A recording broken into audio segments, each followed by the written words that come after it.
Hello everyone, कैसे हो आप सब। आशा करता हूँ आप सब बहुत अच्छे होंगे और आप सबका आपके अपने चैनल सुदेश रोहिला में बहुत बहुत स्वागत है। और मैं ये शुरुआत कर रही हूँ आज के अपने ब्लॉग की भाई शाम से, क्योंकि मैंने आप सबसे कल ही बोल दिया था कि मैं भाई आपके नए ब्लॉग जो शुरुआत है ना कल भाई शाम की दिखाऊंगी। क्योंकि एक ने भी कमेंट किया था कि दीदी आप है ना अपनी शाम की रूटीन भी दिखाओ, जो भी आप बर्तन धोते हो उसके बाद तो आप एकदम से बंद ही कर देते हो। तो मैं सोची चलो भाई कोई बात नहीं, आज मैं सुबह से शुरुआत नहीं करती, अपने ब्लॉग की भी शाम से शुरुआत करती हूँ। और ये शाम को देखो आज है ना आलू उबल रहा है, क्योंकि हमारे यहाँ पता है क्या रैली निकली थी श्री राम जी की। और इतनी ज्यादा भीड़ थी कि भाई बहुत अच्छा काम था हमारा कल, तो इसलिए उन्होंने कहा कि एक प्रेशर आलू और चढ़ा दे। और ये भाई मैंने फटाफट एक प्रेशर आलू उबाला है और मैं फटाफट ये टिक्कियाँ बना रही हूँ। और टिक्की बना के भाई वैसे तो पता है इतना गरम गरम आलू लग रहा था ना हाथों में, इतना अच्छा लग रहा था कि मतलब सेक भी लग रही थी। लेकिन मेरे को ये था कि फटाफट मेरे को भाई आलू की टिक्की बना के फटाफट मार्केट भेजनी थी रेडी पर।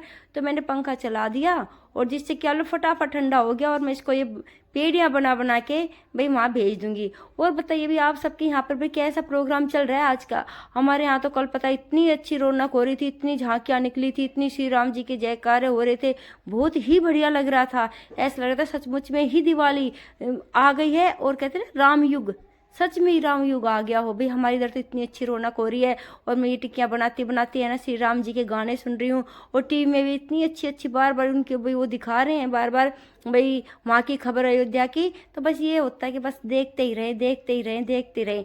लेकिन ये पता है क्या, एकदम से लाइट चली गई तो फिर टीवी बंद कर दिया, क्योंकि लाइट जान चली जाती है तो फिर इन्वेटर में चलता है तो हमारा इन्वेटर बहुत जल्दी बोल जाता है। और हम ऐसे बैठ गई थी, मैं बोली भानु मेरी ऐसी वीडियो मत बना, क्योंकि पता है थोड़ा सा आलू कच्चा रह गया था, वो अच्छी तरह से फूट नहीं रहा था। यानी कि आलू को अच्छी तरह मत लेना तो फिर अच्छी तरह से टिक्कियाँ बनती हैं, फटती नहीं है। तो मैं उसको अच्छी तरह मत रही थी, तो इसलिए मैं ऐसे उसको भाई बैठ के आपने नोट किया होगा मैं कैसे बना रही थी उस टाइम। अच्छी सी जैसे होती है ना आटे की अच्छी लोच रचाते हैं लगाते हैं, उसी तरह भी मैं इसको आलू को अच्छी तरह से भाई इसका डो बना रही थी। और उसके बाद मैंने पेड़ियाँ बना दी हैं और ये टिक्की बनकर हमारी तैयार है। और उसके बाद मैं अपना भी थोड़ा बहुत जो भी होगा रसोई का काम देखूंगी। और भानु भी चलो भाई करवाई ही देती हेल्प, ऐसी बात नहीं है। और ये टिक्की अब ले आएगा और अपने फटाफट लेके चला जाएगा। और ये मैं आपको दिखा रही, देखो भाई बन के ऐसी तैयार हो रही हैं।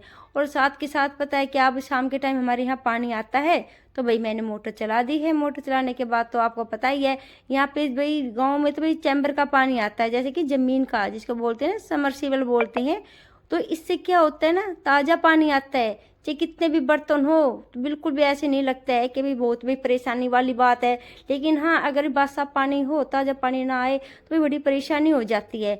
जो कि मुझे शाम को जब मैं रात को बाहर बर्तन मांजती हूँ उस टाइम तक पानी चला जाता है। और जो टंकी का पानी आता है ना बहुत ही ठंडा होता है, इतना ठंडा होता है ना मतलब कि ऐसा लगता है जैसे हड्डियाँ जम गई हों। मुझे तो सच बताऊं भाई, बताने वाली तो वैसे कोई बात है नहीं, ये तो मेरे रोज का ही काम है। मेरे सिर में भी दर्द होता है, मेरे को इतनी कपकपी लगती है। तो क्योंकि खुले में मेरे को धोने पड़ते हैं ना बर्तन, तो बाहर कई बार तो पता है क्या हवा भी चलती है, उस हवा से पूरे बदन में ऐसी है सिरहन सी हो जाती है, इतनी ठंडक लगती है कि मैं क्या बताऊं। तब मेरे को भाई दो दो तीन तीन स्वेटर मैं तो डाल ही लेती हूँ। देखो इसमें कोई मजाक की बात नहीं, अब अपना शरीर होता है, किसी को सर्दी ज़्यादा लगती है किसी को कम लगती है, पर मेरे को तो भाई बहुत ही ज़्यादा लगती है शुरू से ही, अब कोई नई बात है नहीं। क्योंकि पता है हमारी क्यों भाई, मेरे को आज बता ही देती हूँ क्यों ज़्यादा लगती है। जब हम छोटे छोटे थे ना तो मेरी मम्मी कहती थी कवर करो भाई, सिर ढक लो, शिकार पहनो, टोपा पहनो, ये जुराबे पहनो। मतलब कि हर टाइम हमारे को है ना भाई टोका टाकी रखती थी, ये पहन लो वो पहन लो, भाई बहुत सर्दी है। क्योंकि वो अक्सर बीमार रहती थी, बीमारी की वजह से उनका शरीर कमजोर हो गया था। कमजोर शरीर को आपको पता है गर्मी भी ज़्यादा लगती है और सर्दी भी ज़्यादा लगती है। इस वजह से उनको यूँ लगता था कि अगर उनको सर्दी लग रही है तो शायद हम बच्चों को भी लग रही होगी। तो ये केयर करने के चक्कर चक्कर में वो हमें ना इतना भी कपड़ों से लाद दे करती ना, तो मतलब क्या हमारी वो तासीर ऐसी बन गई है कि भाई हम बिगड़ भाई मतलब अपने शरीर को कवर करे नहीं रह सकते हैं। जैसे कई होती है ना ब्याह शादी में सिर्फ नेट की साड़ी पहन के चली गई हैं, या फिर भाई हल्का फुल्का भी कार्डिगन पहन के चली गई हैं। हमसे ऐसा नहीं होगा। अगर अगर अगर हम सॉरी अकला आ गई मैं, अगर हम ऐसे जाएंगे ना तो हम पक्का बीमार हो जाएंगे, क्योंकि हमें वो आदत है ही नहीं। हमें सर्दी भी ज़्यादा लगती है और मुझे भी गर्मी भी ज़्यादा लगती है। इस टाइम पानी ताज़ा आया हुआ है तो मैं फटाफट भाई सारे बर्तन भांडे धो के रख दूंगी। ये कुकर है, इसको पता है क्या, जब इसमें आलू उबालते हैं ना तो होता है ना आलू का मांड जैसे होता है, कम आलू उबालते हैं तो उसमें दिक्कत नहीं होती है। लेकिन मुझे तो ऊपर तक भरकर वही आलू उबालना पड़ता है ना, तो इसके कुकर के चारों तरफ पता है चिकनाहट चिकनाहट सी हो जाती है। तो उसको अच्छी तरह, वैसे तो कुकर देखने में तो साफ लगता है, लेकिन जब उसको यूज करते हैं ना या थोड़ा बहुत भी गिल्ला हो जाता है तो चिप चिप सी हाथों में आती है। तो मुझे इसलिए ना बहुत रगड़ रगड़ के आराम से भाई इसको भाई धोना पड़ता है, क्योंकि भाई कुकर तो आराम से धुल जाता है, लेकिन इसका ढक्कन होता है ना, इसमें सीटी होती है, कई जगह से उतार चढ़ाव होते हैं, तो उंगली में लगने का डर रहता है। तो बड़ी एहतियात से भाई मेरे को ये ढक्कन धोना पड़ता है। कुकर भी मैंने धो दिया है, पानी ताजा आया हुआ है। और गर्मियों में भी अगर चैम्बर का पानी चलता है ना समरसीबल का, तो वो ठंडा आता है। मतलब कि हाँ ये है, जब जरूरत होती है तब नहीं आता है। वैसे मैंने कई बार देखा, जब सुबह कपड़े धोने होते हैं उस टाइम पे नहीं आएगा, कपड़ों के टाइम पे। रात को मैं भाई बर्तन साफ करती हूँ उस टाइम पे नहीं आएगा। हाँ बीच में आता है, जैसे कि हो गया 4 बजे आ गया, 5 बजे आ गया, 6-7 बजे भी पानी हमारा उस टाइम तक भर जाता है। अगर मान लो पानी आ भी रहा हो तो भाई हम फिर दोबारा क्या भाई बार बार मोटर नहीं चलाते। वो ये है कि भाई मतलब पानी बिखरेगा, टंकी भरी हुई होती है सिर्फ 4 बाल्टी पानी के चक्कर में, और टंकी ऊपर से उजलते बाहर सारे में कीच कीच ही कीच हो जाते, किचम कीच। तो इसलिए भी मैं सोचू चलो कोई बात नहीं, मैं ठंडे पानी में ही धो लेती हूँ। और कोई तो भाई ऐसे कमेंट भी करते हैं जो फिर मेरी चिंता करती हैं, अगर दीदी आप है ना थोड़ा सा गर्म पानी ले लिया करो।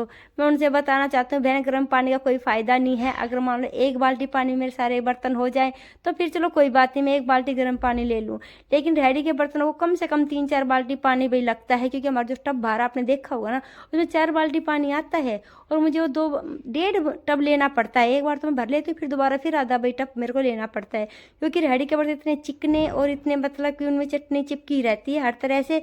कहीं दही के हैं, कहीं किसी चीज़ के, कहीं भाई छोले के बर्तन हैं, कभी कुछ है कभी कुछ है, भाई बर्तन है ही ज़्यादा, इसमें तो क्या है, शक की बात आपने देखा ही होगा। तो मान लो फिर तो इतना गर्म पानी कहाँ से लेंगे। अगर एक बाल्टी पानी गर्म ले भी लिया तो उसके अंदर मैं और मिलाऊंगी तो बराबर वैसा ही हो जाएगा, बिल्कुल जैसे कि होता है ना ठंडा पानी, उसके बराबर हो जाए, कोई फ़ायदा है ही नहीं। और अगर मैं ज़्यादा गर्म पानी लूँगी तो फिर पता क्या, उंगलियों की चर फट जाती हैं, जैसे स्किन उतर जाती है ना आगे से, ऐसा हो जाएगा। और देखिए भाई मैं दिखा रही हूँ यहाँ पे मलाई रखी है, इसको मेरे को भाई मक्खन बनाना है। ये सब्जी मैं अभी और बनाऊंगी नहीं, क्योंकि बार बार क्या सब्जी बनानी, चलो भाई ऐसे गुजारा हो जाएगा। और एक कटोरी में प्रसाद रखा हुआ था, आटा गूंद के रख दिया है। और भी थोड़ी देर बाद ही, यानी कि 1.5 घंटे बाद हमारी भी रेडी आ गई थी। लगभग 9:15 बज गए थे जब हमारी रेडी आई है। ये लवली रैली में गया था ना, वहाँ से इनको भी झंडा मिला था, जो उन्होंने भी झंडे वहाँ लगाए थे। किसी ने भी मंदिर में लगा दिया, किसी ने भाई अपने साथ ले गया, कोई किसी ने अपनी दुकान पे लगा दिया। तो फिर इतने सारे एक ही दुकान पे एक ही उस पर तो नहीं लग सकते ना। तो बचे हुए बच्चों को बोल दिया था, अभी तुम अपने घर ले जाओ, अपने घर की छत पे लगाओ, जहाँ मर्जी तुम लगाओ, या अपने आसपास कहीं मंदिर में लगा दो। मंदिर में भी खूब लगा दिए हैं यहाँ पे चारों तरफ, मैंने आपको कल वाली वीडियो में दिखाया था दिखने। सबके घरों में भी झंडे वैसे भी लगे ही हुए हैं। तो अभी ये भाई अपना सामान उतार रहे हैं, ये भाई बर्तन मांज रहे हैं, और मैं इनसे बात कर रही हूँ। कुछ बात सुन के रुक गए। मैं बोली चलो बर्तन तो आप रखो।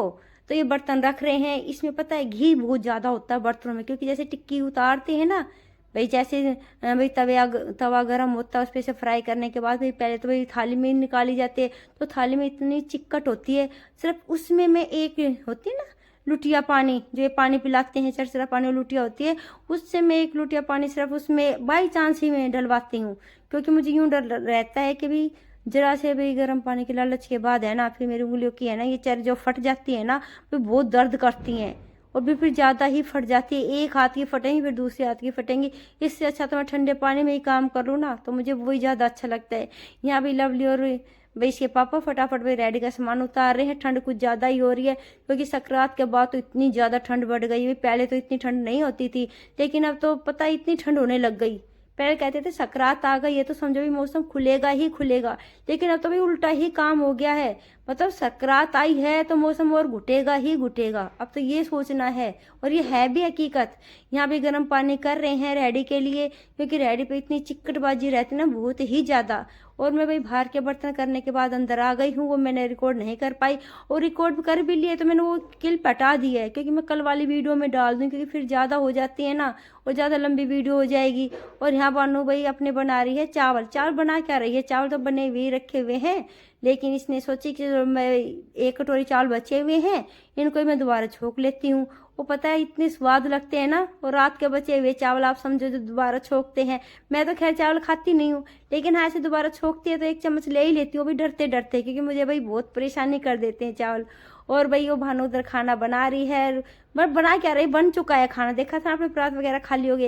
ये खाना खा पी के भी यहाँ बैठे हैं।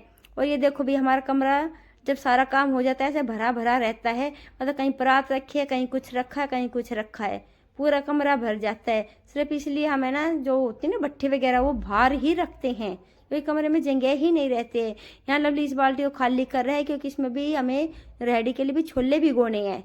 अभी छोले भिगोने के लिए जो उसके अंदर पहले जो थे ना आलू, वो निकाल के एक साइड रख दिए हैं। इधर भानु भी रसोई का काम कर रही है, मैं इधर अपनी दिखा रही हूँ। देखो भाई हमारे कान्हा जी, इन कान्हा जी को भी गर्मा गर्म दूध दिया, हम सब भी अब भाई दूध लेंगे। बस हमारे लगभग सारा काम हो ही गया है। और इसके साथ ही मैं आपसे कहती हूँ अगर भाई आपको मेरा व्लॉग पसंद आए तो प्लीज़ लाइक शेयर और सब्सक्राइब करना। और अगर कोई आप कमेंट करना चाहो, मुझे कोई सुझाव देना चाहो कि दीदी नहीं आप ऐसे करो ऐसे करो, अपने वीडियो में भी यह सुधार करो या वो सुधार करो, प्लीज़ ज़रूर बताना, मैं वो सुधार करने की भी कोशिश करूँगी।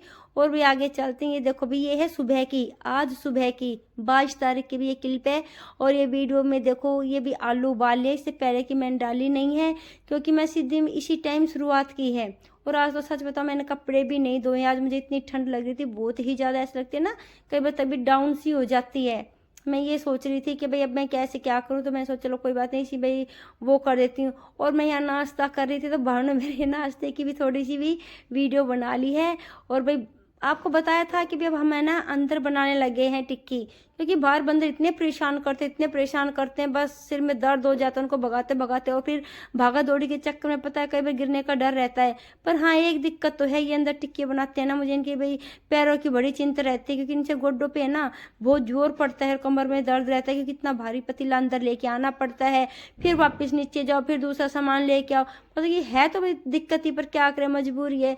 यहाँ देखो पर हाँ ये है अंदर इत्मीनान से हम बना लेते हैं, लेकिन बाहर ये ध्यान रखना पड़ता है कि आलू और भी रहता है उसके अंदर टब के अंदर, और छोले भी रखे हुए होते हैं, उन पर भी बंदर आ सकते हैं। और भी आज बनाने की तैयारी है भाई काली मसर की दाल थोड़ी सी कम रह गई थी काली मसूर की, तो मेरे पास रखी हुई थी छिलके वाली मूंग की दाल, तो मैं सोची चलो इन दोनों को मिक्स कर देती हूँ और यही दाल बनाती हूँ। और मैंने फटाफट भी दाल भिगो दी है और भाई दाल मैंने चढ़ा दिया, उबल गई है लगभग। और बाहर आके मैं सोची चलो थोड़ी सी और इनकी क्लिप ऐड कर देती हूँ। ये भी अपने छोले छोकने की तैयारी कर रहे हैं, टिक्की बन चुकी है, आप देख सकते हो कैसे बार बार है ना जो गैस होती कैसे ऊपर उठ उठ के आ रही है, क्योंकि अभी गर्म पानी डाला है उसके अंदर तसले के अंदर जो सिलेंडर रखा हुआ है, तो एकदम से गैस ऊपर आ रही है ना, तो भाई चैन भी पड़ रहा था, यानी सेक सी लग रही थी। तो ये भाई इधर इसमें भी पानी वगैरह डालेंगे। देखो ऊपर बार बार है ना, मैं बता रही थी ना ऊपर जाना पड़ता है आना पड़ता है, होती तो खैर परेशानी ही है, पर क्या करें बाहर कोई मसाला वगैरह भी नहीं छोड़ सकते हैं, क्योंकि पिछली बार है ना वो अरारोट रखा हुआ था, बंदर पूरी थैली उठा के ले गए। और पता है क्या है, बस उठा के ले गए कोई नहीं, वो दिक्कत कोई नहीं है, लेकिन वो सारे में हर जगह बिखर जाता है ना, कहाँ का बंदा भाई कैसे साफ करे। और फिर कई ऐसे भाई होते हैं बद दिमाग बिना बात भाई झगड़ने की वो करते हैं कि तुम्हारा ये बिखर गया वो बिखर गया, किसने भाई अपना कोई जानबूझ से कोई नुकसान करवाना होता है। पर जो छोड़ते मैं इस टॉपिक को, ये देखो भाई हमारे यहाँ हरी चटनी बन गई है, इधर पानी तैयार हो गया है, उस डिब्बे में जो पीछे रखा हुआ है ना टंकी के उसमें भाई लाल चटनी तैयार है। और यहाँ भाई दो दाल उबल गई थी, मैं फटाफट यहाँ छोक रही हूँ, मैंने अच्छी तरह भाई उसमें नहीं दिखाया भी प्याज काट रही ये कर रही, क्योंकि आप सबको तो पता ही है अभी दाल कैसे बनती है कैसे नहीं बनती है। और ये फटाफट मैंने दाल अपनी छोक दी, क्योंकि उसके बाद मेरे को भाई अपने टीवी के सामने बैठना, मैं इनसे भी कह रही थी आप फटाफट अपने टिक्के बना लो, क्योंकि 12 बजे वो प्रोग्राम आना था ना प्राण प्रतिष्ठा वाला रामलला की मूर्ति में, हमको वो जरूर देखना था, कहते थोड़ी देर के लिए ही वो मुहूर्त था, तो इसलिए हमने फटाफट ही अपने बना बनू के एक साइड रख दिया। देखो भाई कैसी भाप उठ रही है, गर्मा गर्म दाल तैयार है, दाल रोटी, पर वास्तव में एक नंबर की दाल बनी थी, गाढ़ी गाढ़ी बहुत ही स्वाद लग रही थी। और इसके अंदर मैं डाल दूंगी लास्ट में भाई ये धनिया, इससे और भी इसमें लुक अच्छा आ गया है, आप देख सकते हो। और भी उसके बाद देखो शाम को देखते हैं भाई क्या करेंगे क्या नहीं करेंगे, वैसे बोला है मिठाई लेके आएंगे, ज़्यादा नहीं तो किलो 1.5 किलो तो मिठाई देखो जरूर आएगी। और यहाँ देखो भाई हम देख रहे हैं, भानु तो बस रोने ही लगी थी अपना ये देख के ही, भाई प्राण प्रतिष्ठा हो रही है, भाई हमारे भी कितने भाई हमारे बुजुर्गों ने भी कुर्बानी दी है, उनके 500 साल का तप आज रंग लेके आया है। भाई आप सबको बधाई हो, रामलला की प्राण प्रतिष्ठा हो गई, हमारा मंदिर बन गया है। और देखो हम पोचा अधूरा छोड़ के हम ऐसे भी टीवी के सामने मैं बैठ गई थी, और ये भी थोड़ा सा देख के बाहर चले गए थे, और ये अपने भाई काट रहे हैं प्याज। अभी आ रही हूँ भाई, बाहर कोई आ गया है और भाई मैं भी खोल रही हूँ, आप देख सकते हो। और भाई मैं क्या बोलूँ क्या नहीं बोलूँ, ये देखो टीवी चल रहा है।